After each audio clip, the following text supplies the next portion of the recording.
Part 2. Escaping the Traps of Spirituality. What do we actually renounce? We often talk about integrating the Buddhist teachings into our lives. Surprisingly, however hard we try, spiritual practice often remains separated from our everyday routine. We feel good about ourselves when meditating, reciting sutras, and smiling at others, thinking that we have done well in putting Buddha Dharma into practice to benefit ourselves and others. But when we are dejected, angry, in pain, or wronged, we tend to forget the teachings, and all except the intense sense of humiliation and frustration becomes blurry in our mind's eye. As a result, some might wonder whether the various methods our teachers have taught really work. Why does spiritual practice fail to change our lives consistently? Why do those means and methods that have successfully transformed many people's destinies and enabled them to attain freedom and enlightenment never take effect on us? The answer probably lies in our excessive clinging to life. Consciously or subconsciously, every aspect of life, career, family, money, fame, and relationships, is of great significance to us. To make us feel secure, we want to keep all of them under control. Not only do we spend our time and energy on achieving this goal, but we also hope to boost our reassurance with spiritual practice. Regardless, life is like sand in our hands. The tighter we hold it, the quicker we lose it.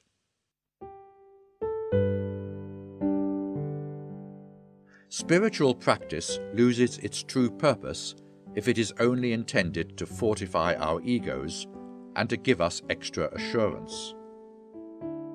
The practice will become incoherent and distorted, unlikely to be rewarding in a life that is by nature impermanent. However, if we can loosen our clinging, take what comes to us more lightheartedly, and focus on practice itself, our lives will become better. True change will start to manifest itself, and we will get a first taste of freedom arising from detachment. To learn to take it easy is therefore the first step of Buddhist practice. As we get used to tension and confrontation, we are always uptight about ourselves, others, and our environment. We do not like to live a life outside of our control, and the slightest sign of uncertainty is enough to make us restless. We keep ourselves busy and act like lifeguards, being in a state of constant vigilance and always anticipating disaster. Even if we take a physical rest, our mind remains unsettled between hope and fear. Many people even calculate to the point of being paranoid. When things go smoothly, we hope that the prospects remain rosy, but we fear they will not. When things go wrong, we fear that they may get worse, but we hope not. We cling to everything in life and intend to safeguard what we have. If under usual circumstances we are already neurotic, imagine how panicked we might be when encountering real misfortunes. We live as if carrying a heavy stone on our head, whose weight can almost crush us, and the world dwindles to only problems. When we experience difficulties, we will perceive ourselves all the more as the world's most unlucky and wretched person. This mental state of self-pity amplifies our sense of justification, to blame, to criticize, and to take revenge. As we do so, we forget life in itself is changeable and somewhat chaotic, filled with joy and sorrow. To make it more orderly or predictable is simply a vain attempt, even if we dedicate our entire life to it. Therefore, Buddhist practice is meant to help us learn loosening up, drop confrontation, accept uncertainty, and live with complete openness. Some call this mental state the great ease of the mind. When I was 17 years old, I was on a retreat for the preliminary practices of the Great Perfection, called Dzogchen in Tibetan, under the guidance of Khenpo Tsewang Jigme.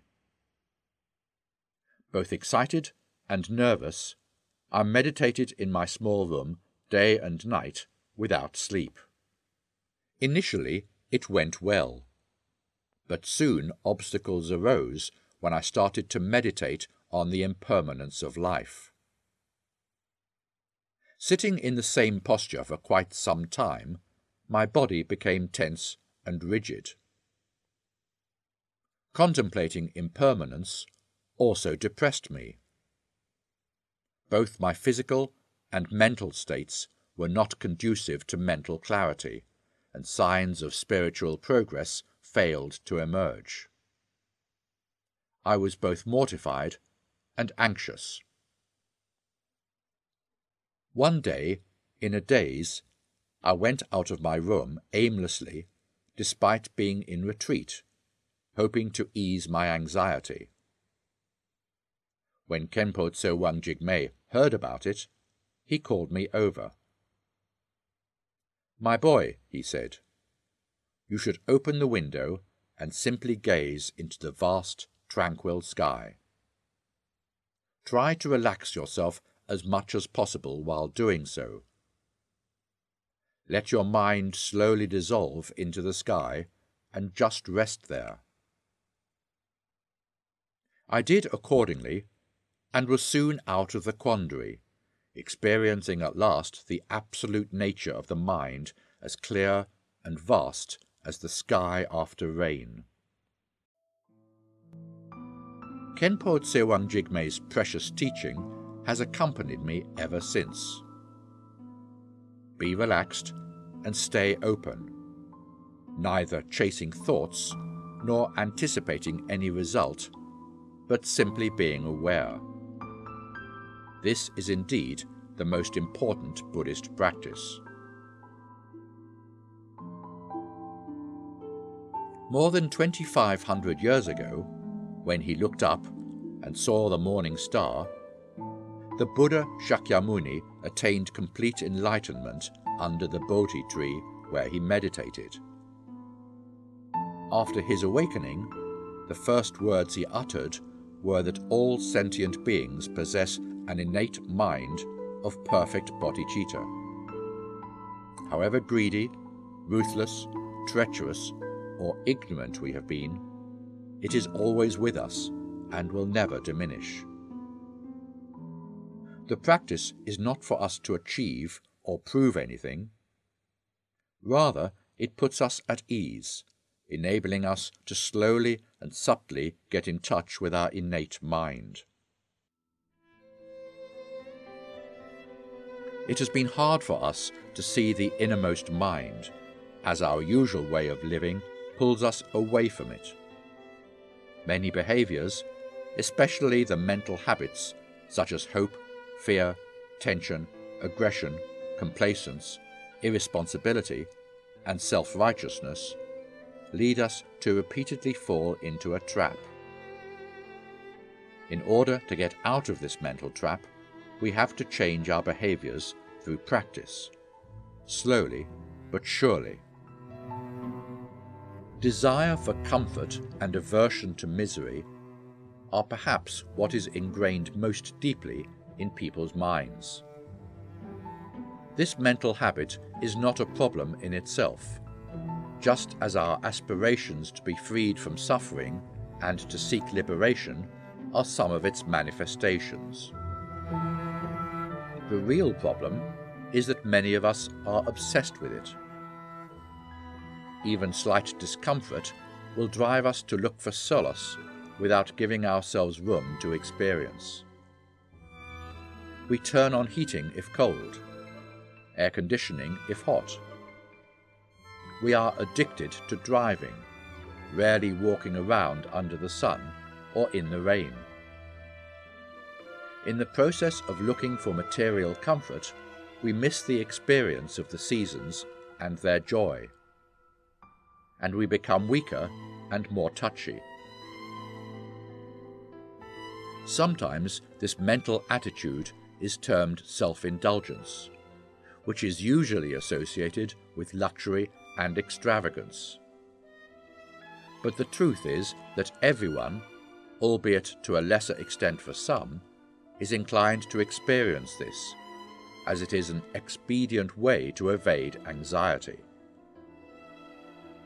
When people feel lonely, depressed, or stressed, they might drink, overeat, go shopping, or talk for hours on the phone. They might also spend long hours surfing the web or vegetating in front of the TV, trying to avoid their real feelings.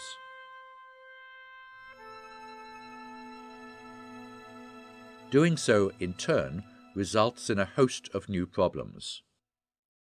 They intend to keep themselves away from emotional afflictions, but in effect exchange one for another. This chain reaction further aggravates their fright. In the old days, reading, writing, and other cultured hobbies were common ways to uplift the spirit and to cultivate the mind. These things are no longer popular, as people have become far less patient and get bored easily. Life is ephemeral, like morning dew, but we act as if it does not move fast enough. Our obsession with material comfort is so deeply ingrained in our minds that we want to simply avoid any feeling of dissatisfaction or inconvenience. We are constantly in search of consolation and expedience, and always believe that we can find them.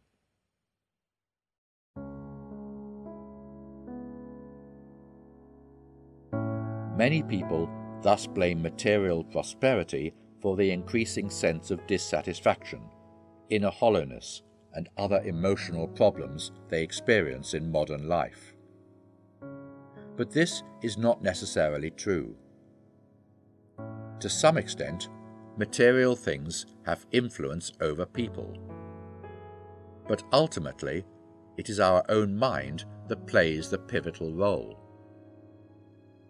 We are more afflicted because, with more material richness, there are more things in our lives to which we are attached. In the past, one might have found it hard to let go of a single watch. But now they may also have houses, cars, and savings in mind that worry them. Material affluence also offers people more options to escape from afflictions, allowing them to change more frequently their way of dealing with unhappiness. But by doing so, they become more easily dissatisfied and frustrated, and an inner hollowness follows. When we were kids, a candy drop or a new dress could delight us immensely. When we received these gifts from our parents or others, we would feel thankful and say thank you. We would cherish the sweet and savour it slowly with our whole heart. We would appreciate the new dress and compliment it sincerely. But when we grow up, things that we regard as gifts become necessities, as we take more and more of them for granted. We think we deserve many things because we are smart able, and hard-working. Nevertheless, there are many smart people in this world. There are also many who are able, let alone those who work hard. Just look at construction workers on site. Don't they work harder than we do? However, not all who are brighter, abler, and more hard-working live better than us. We are just luckier, but we forget to be grateful. I am not saying that we should put our heads in the sand and endure suffering blindly. In fact, the issue is not whether we choose to suffer or not. The Buddha has already shed light on the fact that all impermanent things are suffering. Since nothing in this world can last, everything we own and experience in life inevitably alludes to uncertainty. There are also other kinds of suffering in life, ranging from gross to subtle, intense to moderate. We may call them loneliness, fear, resentment, or sadness, and so on. They accompany our transient lives, regardless of our capability to manage the way we live. While we are supposed to be familiar with suffering, ironically, we never dare to take a close look at suffering itself. I have had 4 major experiences related to illness, each of which deepened my awareness and insight into suffering. At age 10, I was infected with chickenpox. Many children in the village died after contracting the disease. The locals believed that it was fatal for a chickenpox patient to drink water before skin lesions had crusted over, which usually took several days after lesions appeared. So I was not allowed to drink during the period. Lying in bed and seeing others drinking, I hoped earnestly that I would get better soon. I thought I would be happy again if I could drink plenty of water. When I was around 11 years old, my legs were severely burned during a tent fire. The village where I lived was remote, and I could not get proper medication. The wound on my legs had undergone prolonged inflammation. Occasionally, a community veterinarian came and disinfected the wound. It really hurt when he did so. For almost a year, I was bedridden. The villagers believed that I would have a limp after recovery, but that did not concern me at all. I only worried that I missed lots of fun time. As soon as I was able to get out of bed, I went to play immediately, despite a limp.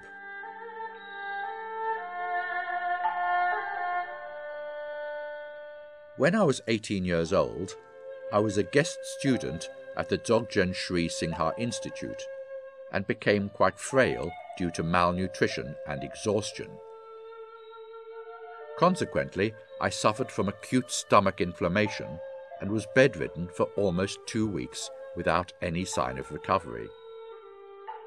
The prospect of imminent death in a foreign place did not frighten me, as every aspiring Buddhist practitioner in Tibet is prepared to die anytime, anywhere. If I had to die so young, my only regret at the time was that there were still many precious Buddhist teachings that I had not yet learned.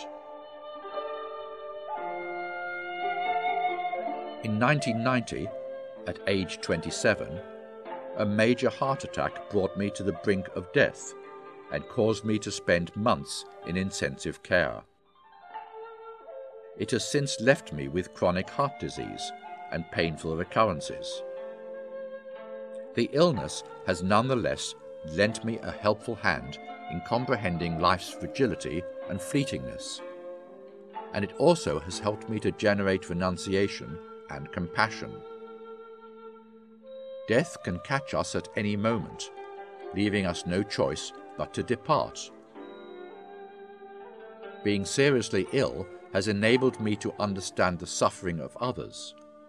The miserable young man whose legs were amputated, the defenseless yak fearfully waiting for its turn to be killed in the slaughterhouse, the mother desperately searching for her child in the ruins after an earthquake, and so on. Through suffering, I felt strongly connected with these people and animals.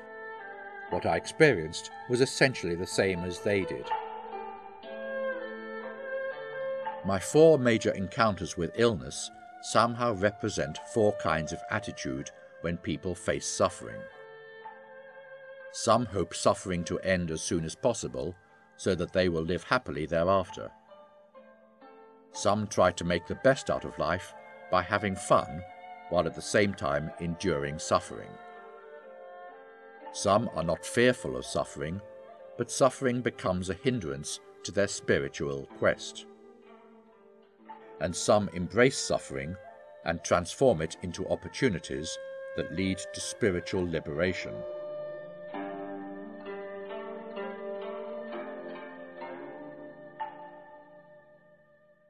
A student once told me about an experience she had.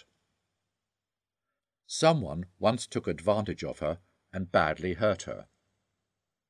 If it had happened earlier, her life would have been turned completely upside down, and she would have panicked, trying her best to take revenge or to make up for her loss. This time she was determined to act differently, not wanting to blame others or herself, but to relax and keep herself open to directly experience the pain with clear awareness. To her amazement, she felt something tender in her, even though she felt afraid and dejected. The tenderness of her compassion for herself, for the person who hurt her, and for all other beings. In the end, what she had struggled hard to build was utterly unreliable and fragile, unable to withstand even a single blow. For the first time in her life, she had a taste of what renunciation really meant. Usually, when people experience suffering, their heart becomes smaller and their mind becomes narrower. They act as if hiding inside a walnut, in the hope that the hard shell will protect them. And doing so only makes them more depressed and strained. It would be better for them to open up and to face pain, to let the intense feeling destroy deeply rooted ideas and mental propensities. Only then will the innate mind or its derivatives of compassion, renunciation, and relative bodhicitta have the chance to shine. Egocentricity is another obstinate habit of ours. Although we know from the teachings of the Buddha that attachment to a self is the origin of suffering, we remain egoistic, self-conscious, and self-righteous, always blaming others for our problems. Grasping in itself implies our inner fear. An infant always clenches his fists on his arrival in this unknown world. We do so too when feeling uneasy or frightened. As our whole life is overshadowed by the fear of loss, we keep snatching, gripping, and hoarding, never feeling content.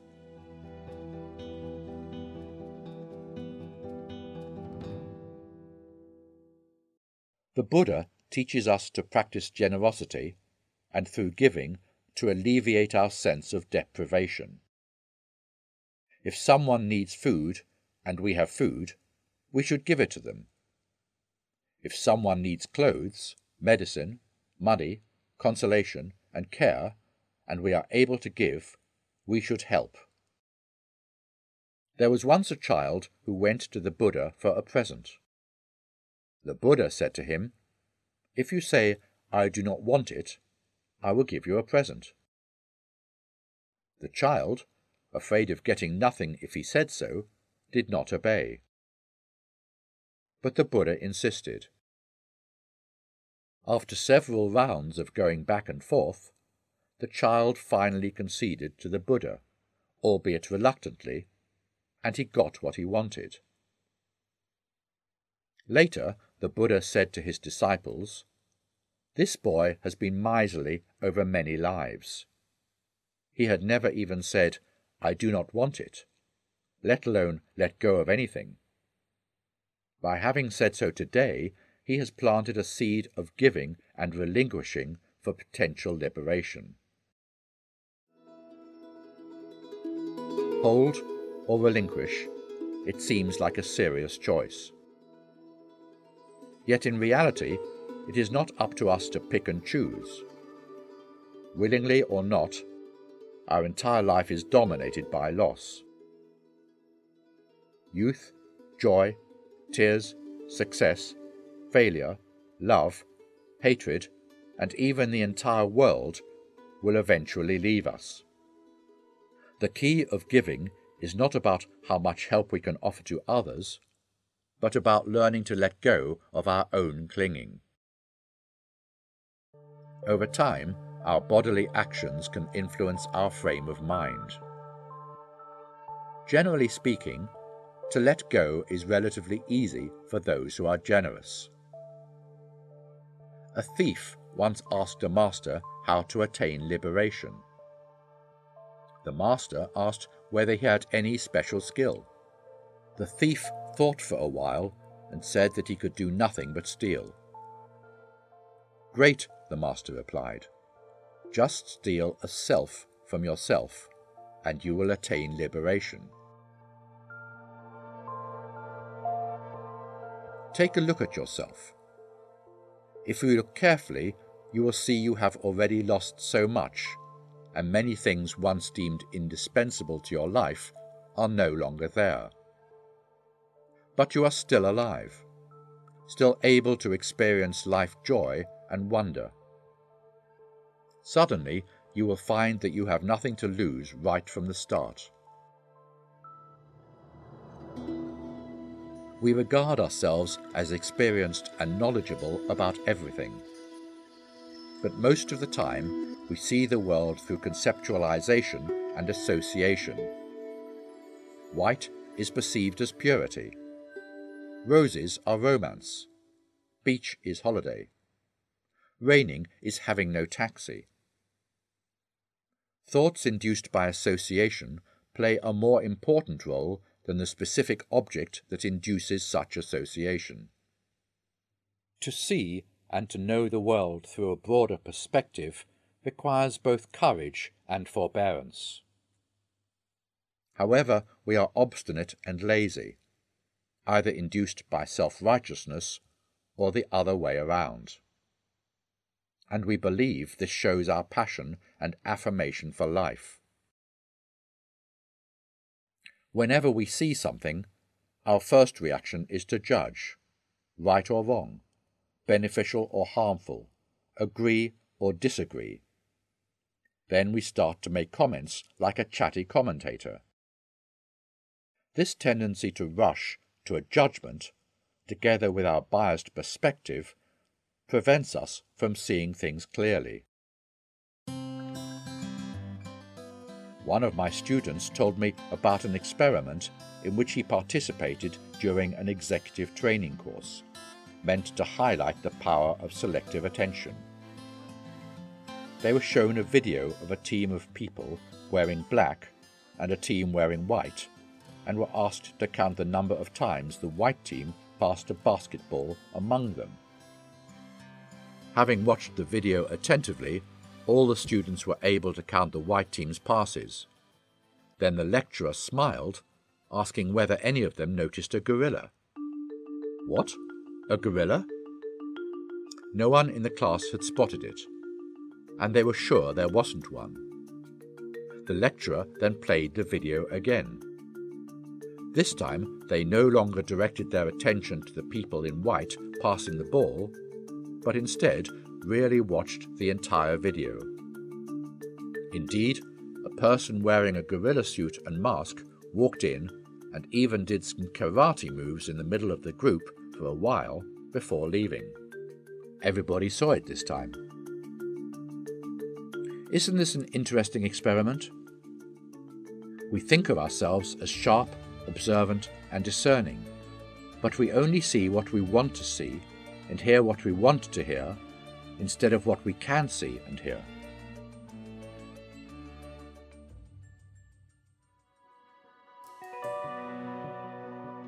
The Buddha teaches us to see and to listen with an open mind. Only in this way can we truly see and hear. At the first turning of the wheel of the Dharma at Sarnath Deer Park in northern India, the Buddha's first teaching was on suffering. This is suffering. Suffering must be recognized. When we are in pain, we should know that it is nothing but suffering, not confusing it with something else. Some biases and misunderstandings can be easily corrected, provided we make some mental adjustments. But some false assumptions, formed many generations ago and passed down to our time, have become common sense and prevailing wisdom. If we want to live more truthfully, sometimes we have to act as if we are without common sense, or even go against it. Take a look at those practitioners who completely renounce their worldly lives. They reject wrong views and refuse to follow the crowd. They feel they have been fooled long enough, and in order to get out of this deceptive game, they want to learn and experience things earnestly with an open heart and mind. Although not all of us can be so determined, we can at least acknowledge our ignorance and no longer try to be obstinate, lazy, and complacent about a second-hand life. To rest our mind for a quiet moment each day is for us to truly see, listen, and feel. Self-righteousness not only sets us apart from the present, but it also makes us vulnerable to getting hurt and easily hurting others. We are self-absorbed and often care too much about our ways of doing things. On TV, there is always someone talking about how they cook, apply makeup, lose weight, achieve success, and manage money. In public areas, people wear the same hairstyle. All seem only to be interested in talking on mobile phones, and their mood goes up and down in tandem with the stock market. Still, they think that they are unique and that their ideas and way of life are the best. This self-cherishing prevents us from getting along and communicating properly with others. Many of us even think that what we do and say not only is right, but also has to be right. If others do not concur, we feel hurt. When facing people, things, or situations, we like to draw a quick conclusion between right or wrong. Otherwise, we feel useless and insecure. Consequently, our beliefs, ideals, and values are often used to reinforce our egos and to ostracize others. Just look at quarrels, conflicts, and wars. All the parties involved believe that they are right while the opponents are wrong. Sometimes self-righteousness manifests itself as low self-esteem when we insist there is nothing good about ourselves. Like vanity, low self-esteem turns us blind, preventing us from seeing ourselves clearly and from communicating with the outer world. Without mutual communication and connections, we feel lonely and isolated. Our sense of being the only one further dramatizes how we feel. For instance, you will be pleased if you are among half of the participants who have passed the exam. But if you know that you are the only one who has passed, you might feel not just pleased, but almost delirious. On the other hand, if you fail the exam while half of the participants too have failed, you will feel dejected. But if you are the only one who has failed, you might think that you are the most unfortunate person. When depressed, lonely, and isolated, We are inclined to perceive ourselves as the most miserable, although our situation is actually much better than we think. Many people commit suicide because they cannot bear their suffering any more. Whenever I hear such news, I am extremely sad. Death is a big unknown, and this unknown causes horror. The pains associated with the dissolving of the four elements at death are beyond imagination. Nonetheless, these people still choose to die.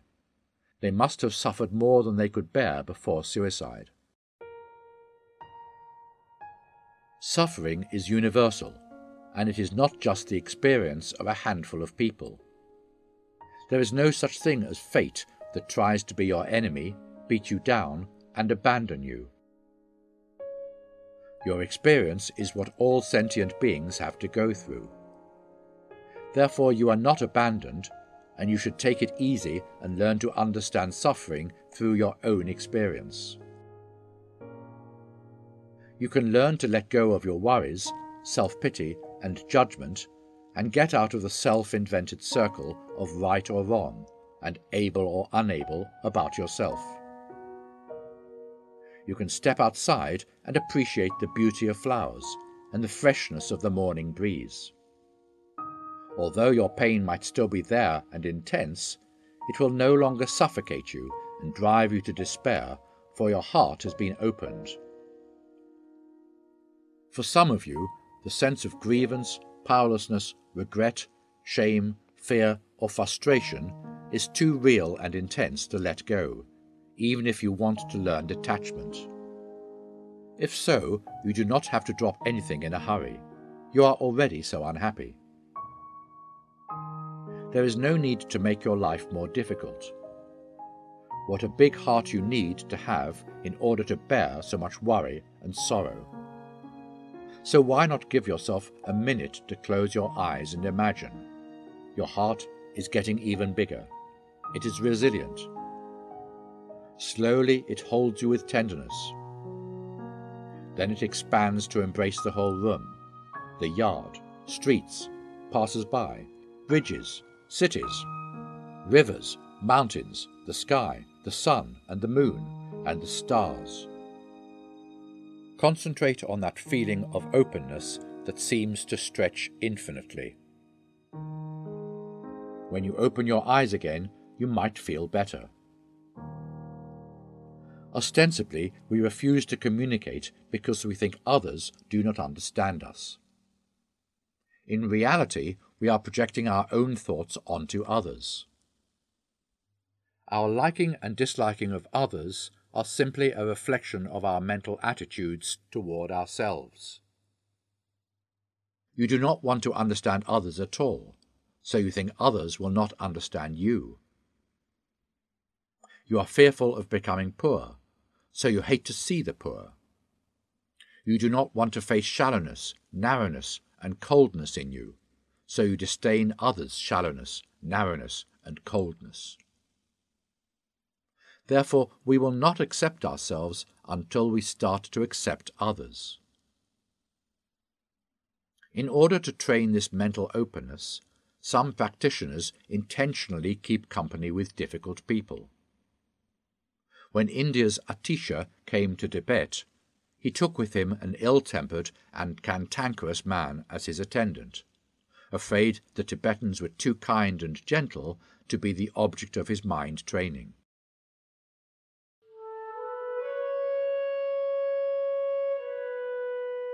We all cherish ourselves and want to do good for ourselves. Paradoxically, our habitual tendencies make us look like fools. What we have been doing makes us more baffled and unhappier. To change these habits is what we call renunciation. Next time you are stuck in a traffic jam, watch how you react. Are you worried and restless? Do you look at your watch repeatedly and nervously? Do you call your friends to complain? Do you blame the policeman, the car, and the driver in front of you, or the traffic lights that are not working? Do you turn on the radio only to find that it annoys you even more. Just try to observe your reactions without judging or intentionally correcting them. To observe your own reactions instead of being overwhelmed by emotions is already a change. Again, another time when you are in a traffic jam, watch your reactions. Again and again, you repeatedly observe your reactions whenever you are in a traffic jam, until one day you see your own absurdity, always reacting in the same fashion without any originality. Complaining, looking at your watch, and calling friends. So the next time you are in a similar situation, you may want to do something different. Listen attentively to what is being broadcast on the radio. Enjoy a song. Have empathy with the anxious driver next to you, or rearrange your schedule due to the traffic jam. Doing this will help you learn to avoid making your life more difficult. Cyclic existence is like inertia. Changing our habits with perseverance will weaken the great force behind it and slow down its momentum. Traditionally, renunciation refers to a mind that wearies of samsara and suffering and longs for happiness and liberation. As suffering originates from attachment, what we are meant to renounce is precisely attachment. Attachment can be anything and everything. This makes renunciation a task that demands focus and diligence in order to avoid traps. Once a practitioner visited his master Jamyang Khyentse Wangpo, a renowned teacher, scholar, and tertön, or treasure revealer, in 19th century Tibet. On his way, he gave away everything he had, save his beloved wooden bowl. Upon arrival at the palatial residence of his master, he wondered, "People call my Lama the one without possessions. How come he lives in such a luxurious place?" Seeing this, Jamyang Khyentse Wangpo laughed. "You silly, judgmental fellow. My attachment to the gold, silver, and gems of the entire house is nowhere near your clinging to that wooden bowl." As soon as he said so, he snatched the practitioner's bowl and broke it on the floor. Such is renunciation. It concerns one's inner mind rather than appearance.